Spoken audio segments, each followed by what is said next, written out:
कोकणातील प्रत्येक अपडेट जाणून घेण्यासाठी आजच माझे कोकणच्या सोशल मीडिया प्लॅटफॉर्मला लाईक, फॉलो आणि सबस्क्राइब करा।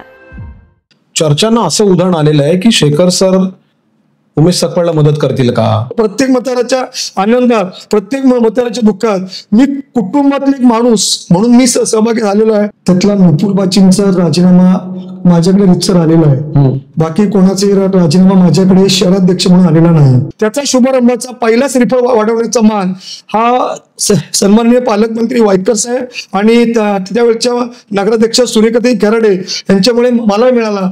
भाजप उमेश सकपाळला मतदान करेल का? नमस्कार, माझं कोकणच्या निवडणुकीची रणधुमाळी या कार्यक्रमामध्ये तुम्हा सर्वांचं पुन्हा एकदा स्वागत आहे। आपण वेगवेगळ्या उमेदवारांना कॅमेराद्वारे आपल्या समोर आणत असतो। चिपळूणच्या नागरिकांना कळलं पाहिजे की या उमेदवाराची कॅपॅसिटी काय आहे, कॅपेबिलिटी काय आहे, त्याची कार्यक्षमता काय आहे, त्याची स्वप्न धोरणं काय आहेत, शहरासाठी वॉर्डसाठी त्याचं योगदान काय आहे, काय होतं आणि काय असणार आहे। आज एक अनुभवी नगरसेवक जे मागच्या टर्म मध्ये नगरसेवक राहिलेले आहेत, शिवसेने पक्षातून बीजेपी मध्ये आलेले आहेत, शशिकांत मोदी आपल्या सोबत आहेत। नमस्कार, स्वागत आहे तुमचं। नमस्कार।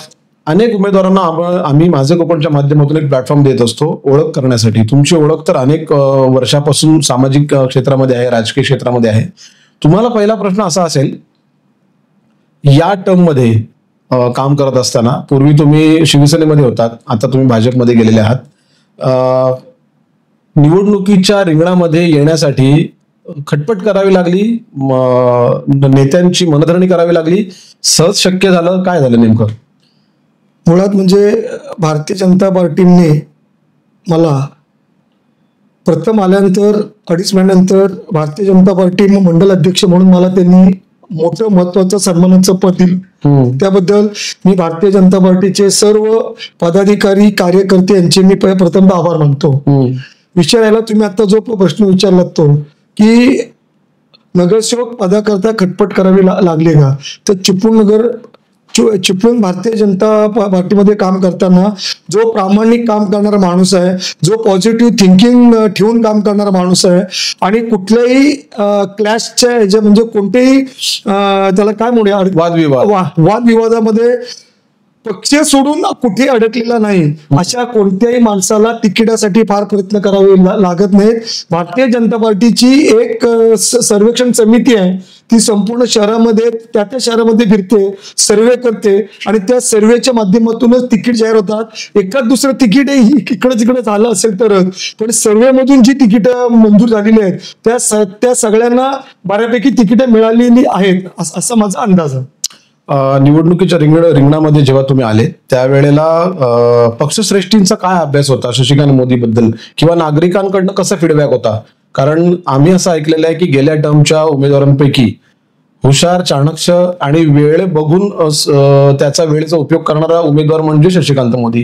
गेल्या टर्म मध्ये केलेल्या कामांची पोचपावती आहे, नवीन स्वप्नांची पूर्तता देण्यासाठी तुम्ही ध्येय धोरणं आखलेली आहेत, कशामुळे संधी मिळाली? आधी मुळात म्हणजे मी 2009 ते 11 ते 16 आणि 16 ते 21 सलग 3 टर्म मी चिपळूण नगरपालिकेमध्ये नगरसेवक म्हणून निवडून गेलोय। त्याच्या आधी 1993 पासून म्हणजे रमेशराव कदम नगराध्यक्ष खुर्चीत बसलेले मी स्वतः बघितलेले, तिथपासून 1993 ते 2005 या कालावधीमध्ये चिपळूण नगरपालिकेची प्रत्येक बैठक ही मी पत्रकार म्हणून, वार्ताहर म्हणून, सागर असेल, तोंडभरत असेल या वृत्तपत्रासाठी मी काम केलं आणि त्यांच्यासाठी ती बैठक मी स्वतः पाहिलेली आहे, ऐकलेली आहे। त्यामुळे नेमकं राजकारण चिपळूण नगरपालिकेचं कसं असतं, नेमके कायदे काय आहेत आणि कोणत्या कायद्यातून कशी पळवाट काढली जाते, नेमकी कोणत्या कर्मचाऱ्याची कोणत्या विषयात नेमकी भूमिका काय, ह्याचा अभ्यास 1993 ते 2005 या वेळेत मी केलेला आहे। आणि या सगळ्याचा फायदा मला चिपळूण नगरपालिकेमध्ये नगरसेवक म्हणून, आरोग्य सभापती म्हणून, विरोधी पक्षाचा गटनेता म्हणून ह्या सगळ्याचा फायदा मला झालेला आहे। आणि ह्या सगळ्याचा फायदा ह्या माझ्या 4थ्या टर्मच्या जे आता इलेक्शन आहे त्यावेळेस निवडून येईल अशी मला खात्री आहे आणि 100% मतदार माझ्या सोबत राहतील असा विश्वास आहे। कारण प्रत्येक मतदाराच्या हक्काला, प्रत्येक मतदाराच्या संकटाला, प्रत्येक मतदाराच्या आनंदात, प्रत्येक मतदाराच्या दुःखात मी कुटुंबातला एक माणूस म्हणून मी सहभागी झालेलो आहे। आणि आता प्रचार करताना आम्ही जो आता प्रचार करतोय तर ते प्रचार करताना हे सगळं मला जाणवतंय की कुठेतरी आपण या कुटुंबातला जसं मी त्या लोकांना मानलंय तसं ती लोक मला त्या कुटुंबातला मानतायत असं मला जाणवतं.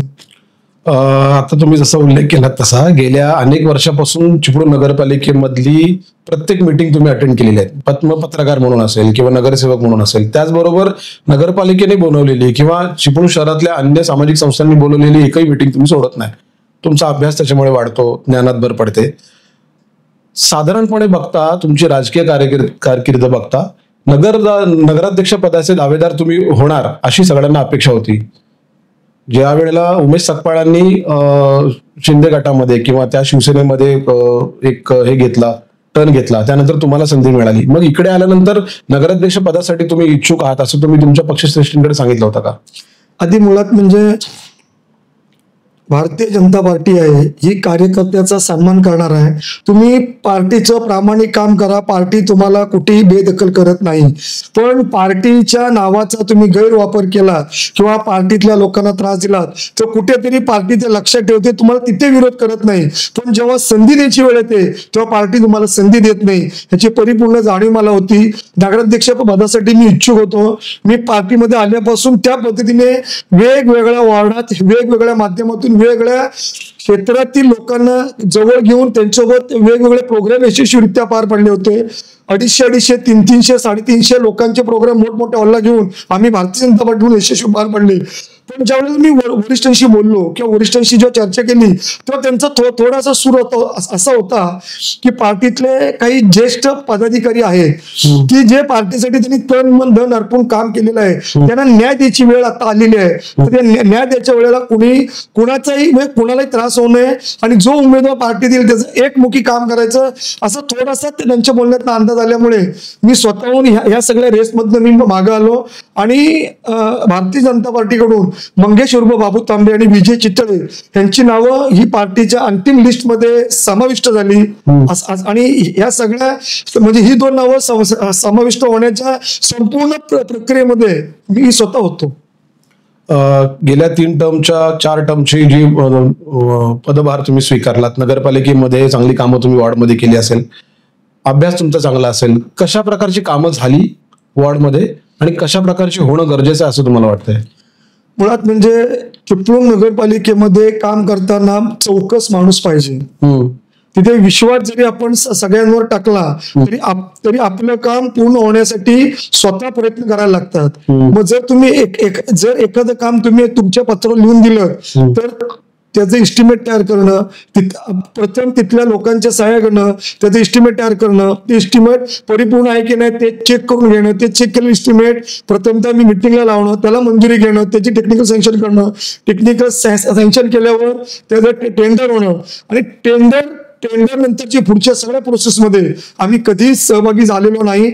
आणि टेंडर नंतर मग कोण मेल भरते, कोण हाय भरते किंवा काय भरते, ह्या सगळ्या प्रोसेस ह्या सन्माननीय मुख्याधिकारी आणि ते बांधकाम विभाग बघतात. पण जो कोण ठेकेदार तिथे अलॉट होईल त्याच्याकडून योग्य ते रित्या काम करून घेणं याची जबाबदारी आमची असते. तसेच ते ज्या प्रभागातलं काम आहे किंवा ज्या विभागातलं काम आहे त्या विभागातल्या नागरिकांना आम्ही सांगतो की हे काम मंजूर झालंय, तुम्ही चिपळूण नगरपालिकेच्या ह्याच्यामध्ये ह्या कामाच्या टर्म्स अँड कंडिशन असे आहेत आणि हे काम अशा पद्धतीने आपल्याला पूर्ण करून घ्यायचंय अशी माहिती आपण त्या लोकांना देतो आणि त्या पद्धतीने काम आपण करून घेतलेलं आहे.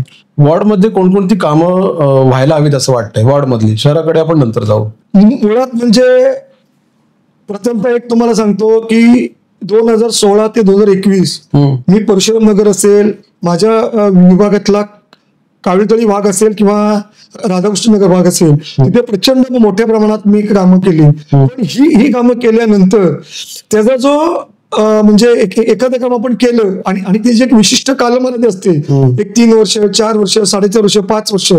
परंतु 2018 सुरू झालेलं काम 2020 किंवा 21 ला संपलं. त्यानंतर 23 किंवा 24 तेच काम कुठेतरी पुन्हा ते जे बिघडलेलं काम पुन्हा रिपेअर करायला पाहिजे होतं. ते काम चिपळूण नगरपालिकेच्या प्रशासकीय जी मंडळी आता आहेत त्यांनी पूर्ण न केल्यामुळे काही विभागात खड्डे आहेत किंवा काही विभागात अस्वच्छता आहे. परंतु प्रशासक म्हणून जे काम व्हायला पाहिजे होतं ते काम जर त्या संपूर्ण यांनी जर योग्य वेळी केलं असतं तर आता कुठलंही काम आम्हाला करायला शिल्लक राहिलं नसतं असं माझा दावा आहे. म्हणजे प्रशासनाच्या कारभारावर तुम्ही नाराज आहे असं दिसतंय. नाराज म्हणणं म्हणजे कसं होतं की कुठल्याही गोष्टीची मर्यादा 3 किंवा 4 वर्ष असते. ती आता उदाहरण तुम्ही रस्ता घ्या, एखादा रस्ता केला तर त्याची 3 किंवा 4 वर्ष मर्यादा असते. तर त्या रस्त्यावर पडलेले खड्डे असतील किंवा कुठेतरी गटाराला गेले तडे असतील तर हे रिपेअर करण्याचं काम हे संबंधित ठेकेदाराकडून करून घ्यायचं काम हे संबंधित प्रशासनाचं मेंटेन ठेवण्याचं. हा, तर ते कुठल्या प्रकारचं मेंटेन ठेवण्याचं काम चिपळूण नगरपालिकेच्या प्रशासनाने त्या ठेकेदाराकडून करून घेतले नसल्यामुळे किंवा दुर्लक्ष केल्यामुळे किंवा त्या ठेकेदाराला तसा आदेश न काढल्यामुळे काही रस्ते हे राधाकृष्ण नगर मधले, परशुराम नगर मधले थोडेसे मेंटेनन्स न केल्यामुळे थोडेसे खड्ड्यामय झालेले. माझं कोकणच्या माध्यमातून आपण शशिकांत मोदी यांच्याशी चर्चा करतोय. भाजपच्या नगरसेवक पदासाठी ते इच्छुक आहेत. वेळ झालेली एक ब्रेकची. तुम्ही पाहत राहा फक्त माझे कोकण.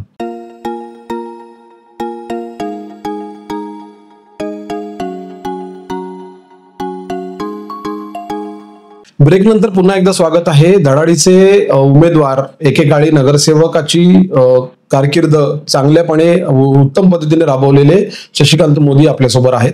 आपण त्यांच्याशी गप्पा सुरू ठेवूया.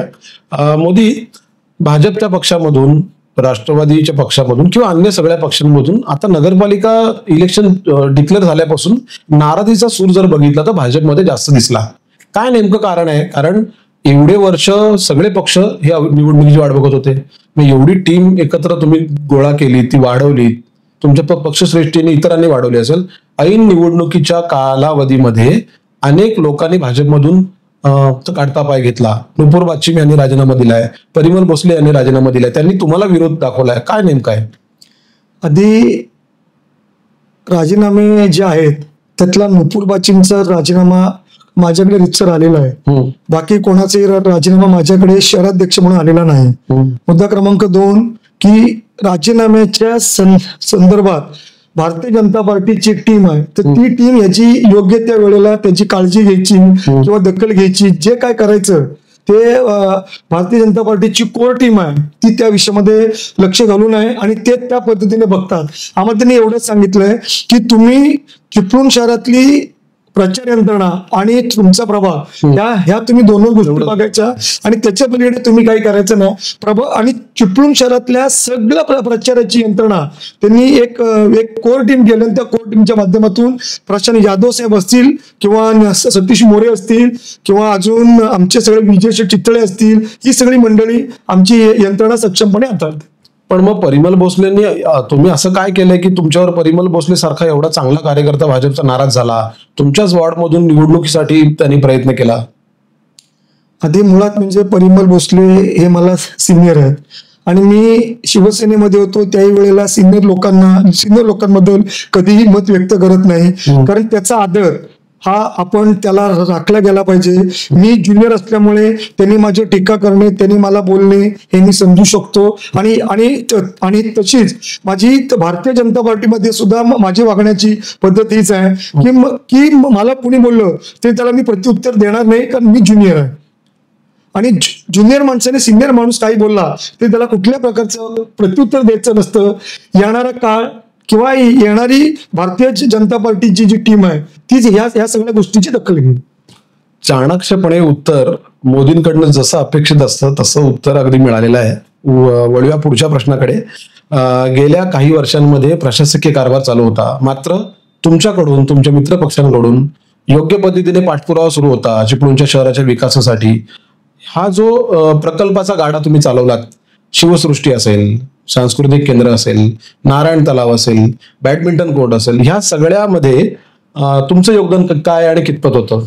आधी मुळात म्हणजे तत्कालीन पालकमंत्री वायकर साहेब यांचे मी आभार मानतो की छत्रपती शिवाजी महाराज यांच्या पुतळ्याच्या कामाचा शुभारंभाचा पहिला नारळ हा त्यांनी माझ्या हस्ते वाढवला. त्यामुळे माझ्या आयुष्यातला सगळ्यात सन्मानाचा भाग काय असेल म्हणजे मी किती मला पदे मिळाली, मी कोणत्या पदावर होतो किंवा आयुष्यात मी किती काय मिळवलं, ह्याच्यामध्ये सगळ्यात महत्वाचं म्हणजे 150 वर्षाच्या वाटचालीचे 150 वर्षाकडे वाटचाल करणाऱ्या चिपळूण नगरपालिकेमध्ये छत्रपती शिवाजी महाराजांचा पूर्णाकृती पुतळा हा अस्तित्वात नव्हता. तो त्यावेळचे शिवसेनेचे नेते बाळासाहेब कदम यांच्या माध्यमातून असेल किंवा राजू कदम यांच्या माध्यमातून असेल, राजू देवळेकर यांच्या माध्यमातून असेल, तो प्रश्न ऐरणीवर आला 2005-06 साली. त्याच्यानंतर तो 9ला त्याचं इस्टिमेट झालं, अनंत अडचणी आला. पण 2019-20 साली त्याचा शुभारंभाचा पहिला श्रीफळ वाढवण्याचा मान हा सन्माननीय पालकमंत्री वायकर साहेब आणि त्यावेळच्या नगराध्यक्ष सूर्यकांत खराडे यांच्यामुळे मला मिळाला. त्यावेळेला पद किती मिळाली, मला काय मिळालं किंवा माझं काय होईल हे सगळं मी विसरून माझ्या आयुष्यातला अतिउच्च क्षण जो आहे तो छत्रपती शिवाजी महाराजांच्या पुतळ्याचा श्रीफळ वाढवण्याचा सन्मान हा मला मिळाल्याचा आहे. त्याच्यानंतर स्वातंत्र्यवीर सावरकर लघु औद्योगिक वसाहत म्हणजे चिपळूण शहरातल्या बेरोजगार युवकांना, युवतींना किंवा बचत गटामधील महिलांना स्वयंरोजगाराचं किंवा रोजगाराचं दालन अत्यंत माफक दरामध्ये उपलब्ध करून देण्यासाठी चिपळूण नगरपालिकेची 254 गुंठे जागा होती. त्याच्यावर प्रचंड झोपडवासीने अतिक्रमण केलं होतं. त्या सगळ्या झोपडपट्टी वासियांना दूर करून त्या संपूर्ण जागेला दगडी गडगा घालून त्याला गेट लावून तर आपण त्या जागेला स्वातंत्र्यवीर सावरकर लघु औद्योगिक वसाहत म्हणून नाव दिलं. म्हणजे कोणत्याही परिस्थितीमध्ये तिथला जो शहरातला जी बचत गटाच्या महिला असतील, बेरोजगार युवक असतील, त्यांना अत्यंत कमी दरामध्ये रोजगाराला संधी उपलब्ध मिळावी याच्यासाठी आपण प्रयत्न केले. त्याच्याशिवाय कुठेतरी हेवे दव्यामध्ये इंदिरा गांधी सांस्कृतिक केंद्र अडकलं होतं, ते पूर्ण होण्यासाठी आपण प्रयत्न केले. बारकंडी पासून बहादुरशेख पर्यंतचा रस्ता हा आता आहे त्यापेक्षा मोठं होणार ट्रॅफिक कसं कमी होईल याच्यासाठी आपण प्रयत्न करतोय. त्याच्यानंतर परशुराम नगर मधलं 28 गुंठ्याचं एक मोठं गार्डन आहे, तर त्या गार्डनला 6 मीटरचा जाणारा रस्ता हा आपण मंजूर करून घेतला. आता तो रस्ता मंजूर झाल्यानंतर परशुराम नगर मध्ये 28 गुंठ्याचं सगळ्यात मोठं चिपळूणातलं अत्यंत देखणं गार्डन होऊ शकतं. असे अनेक विविध विकासाची कामं ही आमच्या डोळ्यासमोर आहेत आणि ती करण्यासाठी आपण निश्चित प्रयत्न करतोय. आणि येणाऱ्या निवडणुकीत परशुराम नगर असेल, कावेळतळे असेल किंवा राधाकृष्ण नगर मधली सगळी लोक असतील ही भारतीय जनता पार्टी आणि शिवसेना शिंदे गट याच्या मागे ठाम उभी राहतील आणि उमेशदादा सकपाळ असतील, आमच्या अंजली कदम असतील आणि मी स्वतः असतील यांना आम्हाला निवडून देतील असा विश्वास व्यक्त करतो आणि यांच्या माध्यमातून ही कामं पूर्ण करण्यासाठी आम्ही प्रयत्न करू. संपूर्ण चिपळूण शहरामध्ये जर बघितलं तर काही प्रश्न अनुत्तरित राहिलेले आहेत. भाजी मंडई अनुत्तरित राहिलेली आहे, मटन मार्केट अनुत्तरित राहिलेलं आहे, वॉटर ट्रीटमेंट प्लांट म्हणजे जो सांडपाण्याचा प्रश्न आहे तो फार मोठा प्रश्न आहे, त्याचं केंद्र जे व्हायला पाहिजे ती अनुत्तरित राहिलेली. याच्याकडे तुम्ही कसं बघता? आणि त्याचबरोबर दुसरा प्रश्न असा की अजून चिपळूणच्या डेव्हलपमेंट बद्दल तुम्हाला काय वाटतं? आता सगळ्यात महत्वाची म्हणजे काही नागरिकांना पटणार नाही किंवा त्यांच्या डोक्यात ते असं म्हणतील की हे काहीतरी चुकीचं मोदी बोलतायत, परंतु चिपळूण शहराला एक वेगळ्या धरणाची गरज आहे.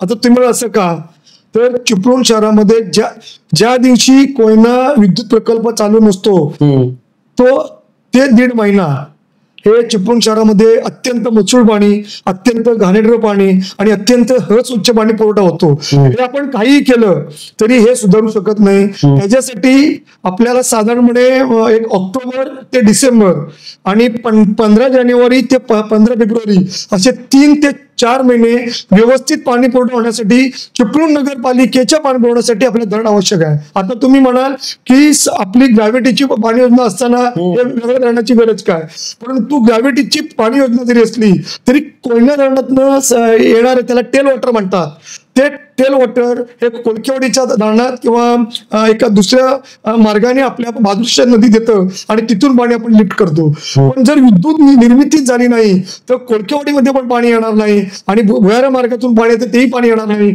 आणि त्यामुळे 2.5 महिने जे चिपळूणवासियांना मजूर पाणी पुरवठा करायला लागतो किंवा लहान मुलं आजारी पडतात, ज्येष्ठ नागरिक आजारी पडतात, तर हे कुठेतरी थांबवायचं असेल तर चिपळूण नगरपालिकेला स्वतःची काहीतरी धरण व्यवस्था किंवा या 4 महिन्यासाठी पाणी सोडण्यासाठी कोयनेकडून कोणता तरी प्रस्ताव हा मंजूर करून घेणं गरजेचं आहे.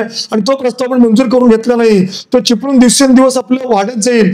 परंतु 15 ऑक्टोबर ते 15 डिसेंबर आणि 15 जानेवारी ते 15 जानेवारी ते 15 फेब्रुवारी हे 3 महिने आपल्याला मजूर पाणी पुरवठाच करावं लागेल. आणि नाही मिळत असतो चिपळूण नगरपालिकेला हे सगळं करायला लागतं. त्यामुळे प्रथमतः कोयनेशी करार करून विद्युत निर्मिती झाली नाही झाली विशिष्ट एमएलटी वॉटर हे त्यांनी चिपळूण शहरासाठी सोडलं पाहिजे असा फतवा महाराष्ट्र शासनाने करावा. आणि याच्यासाठी आपण विद्यमान मुख्यमंत्री सन्माननीय फडणवीस साहेब असतील, उपमुख्यमंत्री शिंदे साहेब असतील किंवा अजितदादा पवार असतील यांच्यावर आपण त्याचा 100% पाठपुरावा करू असं मला वाटतं. चिपळूणला एक शिक्का बसलाय पुराचं शहर म्हणून. गेल्या काही वर्षापासून आपण तो पुसायचा प्रयत्न करतोय, मात्र डेव्हलपमेंट थांबलेली आहे. रेड लाईन, ब्ल्यू लाईन याच्यामुळे शहराच्या खालच्या भागामध्ये परमिशन्स मिळत नाहीत. शहर त्या बाजूला वाढते हायवेकडे. त्यामुळे शहरामधला जो रोजगार आहे बेसिकली बांधकाम व्यवसायावर अवलंबून असलेला, बांधकाम व्यवसाय ठप्प आहे, त्याच्यावर अवलंबून असलेले लादी असेल, प्लंबिंग असेल, प्लास्टरिंग असेल, इलेक्ट्रिकल असेल, सगळे डिपार्टमेंट थांबलेले आहेत. तर पुरासाठी कोणती उपाययोजना डोक्यात आहे? कारण तुमच्या मंत्र्यांकडे प्रांताधिकारी आकाश लिगाडे यांनी बचाव समितीने पाठपुरावा करून चिपळूणचा गाळ, त्याच्यानंतर गोळकोटच्या नदीमधला गाळ जो बंदर विकास खात्याकडे विषय येतो त्याचा पाठपुरावा केला. त्याचं पुढे काय झालंय? काय तुमच्या मनात काय आहे? आधी मुळात म्हणजे मी चिपळूण बचाव समितीचा पहिले आभार व्यक्त करतो. त्यामध्ये रामशेठ रेड्डी असतील, लियाकत शाह, आपलं शहनवाज शाह असतील, तुम्ही स्वतः असाल, राजेश वाजे असतील आणि अजून ती जी मान्यवर मंडळी आहेत या सगळ्यांचं प्रथमतः मी स्वागत करतो की त्यांनी हा छोटा प्रश्न हा ज्यावेळेला प्रश्न त्यांनी उपस्थित केला तेव्हा काही लोकांनी हे होणार नाही, हे शक्य नाही असं म्हटलं, पण त्यांनी त्या म्हणजे फॉलोअप इज ग्रेट सक्सेस. कोणत्याही गोष्टीमध्ये यश मिळवायचं असेल तर तुम्ही त्याचा पाठलाग केला पाहिजे. आणि जेव्हा तुम्ही एखाद्या गोष्टीचा पाठलाग करता त्यावेळेला तुम्हाला यश 100% येतं. आणि ह्या सगळ्या मंडळींनी चिपळूण बचाव समिती म्हणून एक अतिशय दमदार काम केलं, त्याचा पाठलाग केला. त्यामुळे 2021 पासून 2025 पर्यंत खेळला पाणी भरलं, महाडला पाणी भरलं, मुंबईत पाणी भरलं, पण चिपळूणमध्ये 1.5-2.5 फुटाच्या वर आणि विशिष्ट एरियाच्या बाहेर हे पाणी आल्याने म्हणून प्रथमतः तुमच्यावर व्यक्त करतो. आणि तुम्हाला अतिशय आनंदाची न्यूज देतो की इरिगेशन डिपार्टमेंट चिपळूण इथे साधारणतः पुढच्या 15 ते 20 दिवसामध्ये फेर सर्वेक्षणाचे आदेश म्हणजे पूर नियंत्रण फेर सर्वेक्षणाचे आदेश हे 100% येतील. कारण त्या संदर्भात ह्या सगळ्या डिपार्टमेंट्स सोबत भारतीय जनता पार्टीची जी आमची वरिष्ठ मंडळी आहेत म्हणजे त्यामध्ये आमचे प्रदेशाध्यक्ष असतील किंवा वेगवेगळ्या प्रकारचे किंवा कोकणातले माजी आमदार असतील यांची मिटिंग झाले. आणि येत्या 15 दिवसात किंवा एखाद्या वेळेस मी आता मुलाखत देतोय आणि जर तुम्ही स्वतः ते इरिगेशनला जाऊन माहिती घेतली तर एखाद्या वेळेस पत्र आलं सुद्धा असेल की चिपळूण शहराचं फेर सर्वेक्षण करायचा आदेश हा आला पण असेल, तुम्ही 1-2 दिवसात त्याची माहिती घ्या. आणि जर तो आला असेल तर त्याचं श्रेय हे चिपळूणातल्या महायुतीला द्या. म्हणजे त्यामध्ये फडणवीस साहेब असतील, अजितदादा पवार असतील किंवा आपले शिंदे साहेब असतील किंवा विद्यमान आमदार शेखर निकम असतील, ह्या सगळ्यांना आपण त्याचं श्रेय द्यायला पाहिजे. कारण हे पत्र माझ्या अंदाजाने आलं पण असेल किंवा येत्या 15 दिवसात येईल असा माझा विश्वास आहे.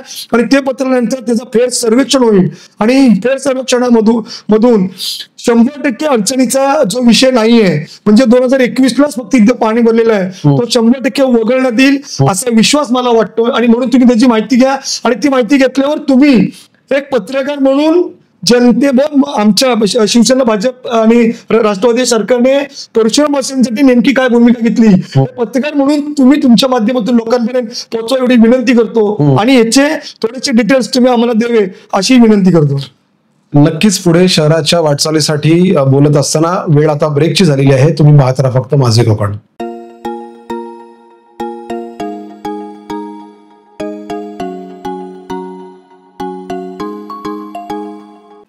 ब्रेक नंतर पुन्हा एकदा स्वागत आहे. चिपळूणच्या विकासाचं धोरण कसं असायला पाहिजे, एक जागरूक आणि एक चांगला नेता, एक चांगला पदाधिकारी, एक चांगला कार्यकर्ता म्हणून शशिकांत मोदी यांची वाटचाल आपण बघतोय.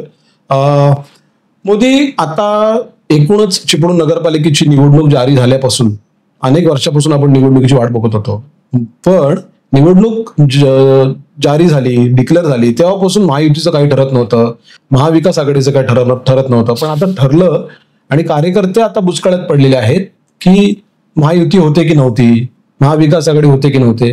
पण आता परिस्थिती अशी आहे की एकीकडे रमेश कदम, भास्कर जाधव जे विरोधी पक्षातले जे नेते होते ते आता एकत्र आलेले आहेत एका पदासाठी. लियाकत शाह जे काँग्रेसचे होते, दावेदार होते, ते आता बाजूला झालेले आहेत.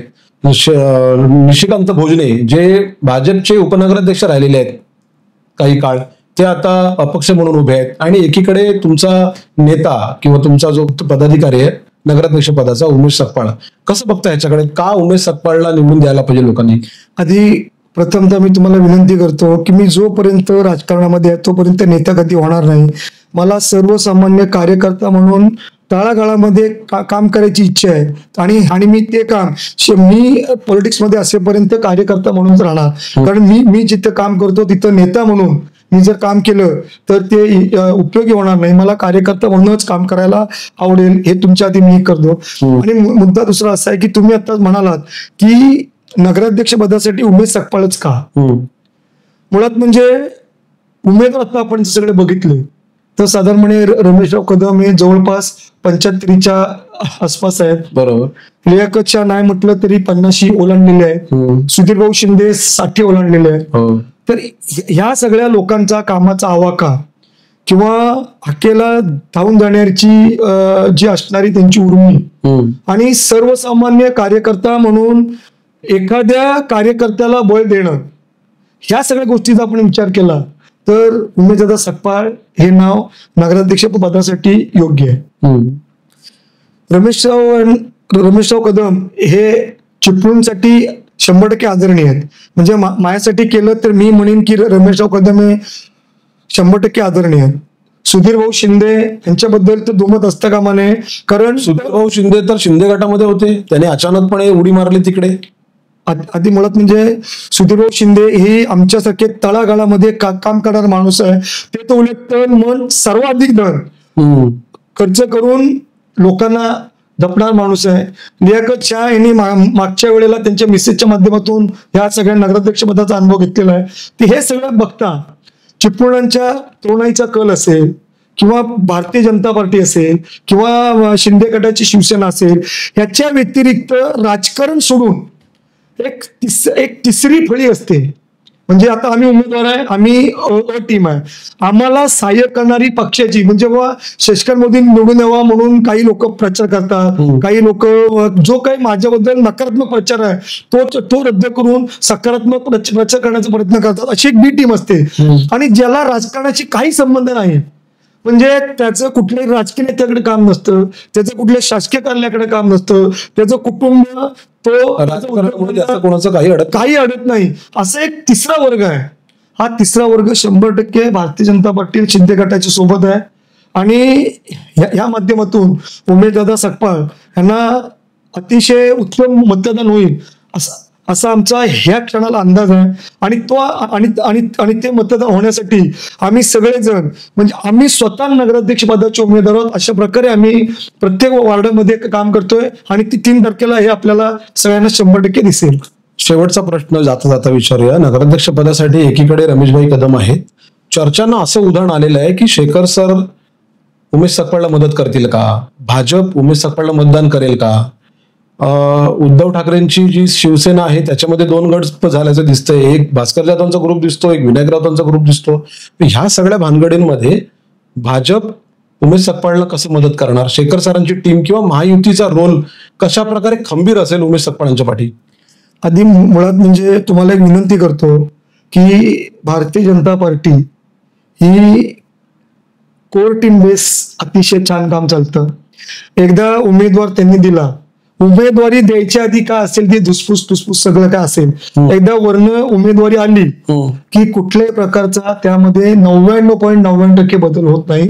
आपण 1% राजकारणामध्ये कुठल्या गोष्टीची 100% गॅरंटी द्यायची नाही, म्हणून 0.1% पॉईंट म्हणतोय मी 1% हा आपण विषय सोडून देऊ. पण एकदा वर्ण आदेश आला की 99.99% त्या माणसाच्या मागे हे भारतीय जनता पार्टी उभे राहते, ह्याचा सगळ्यात मोठा अनुभव हा स्वतः मला आलेला आहे. मी जेव्हा शहराध्यक्ष झालो तेव्हा एक 7-8 मंडळी माझी विरोधात होती, त्यांनी अगदी टोकापर्यंत मला विरोध केला, परंतु पक्षाने वरिष्ठ पातळीवर मिटिंग घेऊन झालेला निर्णय बदलणं आता शक्य नाही अशा प्रकारच्या सूचना आमच्या त्या संपूर्ण टीमला दिल्या.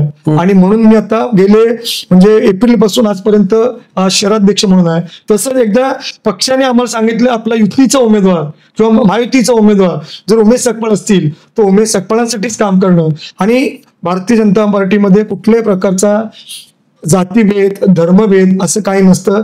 जो त्या म्हणजे भारतीय जनता पार्टीच्या चट्टीवर जो बसेल तो 100% भारतीय जनता पार्टीचा होतो. त्यामुळे भारतीय जनता पार्टी खायचे दात वेगळे आणि दाखवायचे वेगळे असं कधी करत नाही हे मी माझ्यावरनं सांगतो. कारण ह्याच्या आधी मी जेव्हा विरोधी पक्ष होतो त्यावेळेला भारतीय जनता पार्टीच्या अनेक प्रकरणामध्ये मी राष्ट्रीय स्वयंसेवक संघाची निगडीत असल्यामुळे काही प्रकरणाच्या जवळ होतो, पण त्यांनी घेतलेले निर्णय त्याही वेळेला कधी बदलले नाही. त्यामुळे आता 99.99% भारतीय जनता पार्टीची मतं ही उमेशजींच्या पार्टीत पडतील. 0.1% कोणतरी कुणाच्या तरी ओझ्याखाली असेल तर अगदी 0. आपण म्हणतो ना 100% गॅरंटी, तसं 1% फक्त इकडे तिकडे काय झालं तर 99.99% 100% उमेश सकपाळ याच्यामध्ये कुठल्याही प्रकारचं दुमत नाही. माझं कोकणने या उमेदवारांची शृंखला सुरू केल्यापासून, या मुलाखतीची शृंखला सुरू केल्यापासून चांगले रिस्पॉन्स येत आहेत, चांगले कमेंट्स येतात, लोकांची उमेदवारांची मतं नागरिकांपर्यंत पोहोचतात. नागरिक आम्हाला सांगतात की उमेदवारांना कशा प्रकारचे प्रश्न विचारा. चांगली गप्पा झाली, चांगले मुद्दे तुम्ही मांडलेत.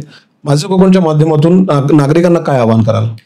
नागरिकांना मी एवढंच एक आव्हान करतो की चिपळूण हे फक्त 15 दिवस राजकारण डोक्यात ठेवतं, उरलेले पुढची 5 वर्ष आपण सगळे एकोप्याने राहतो. आणि आत्ताचे हे 15 दिवस हे जरी आपापसामध्ये वैचारिकदृष्ट्या लढायची जरी असली तरी एकच सगळ्या उमेदवारांच्या डोक्यामध्ये एकच आहे, चिपळूण शहराचा नावलौकिक वाढला पाहिजे, पूररेषा हटली पाहिजे, चिपळूण शहराचे जे काय रखडलेले विकासाचे जे प्रकल्प आहेत ते मार्गी लागले पाहिजे.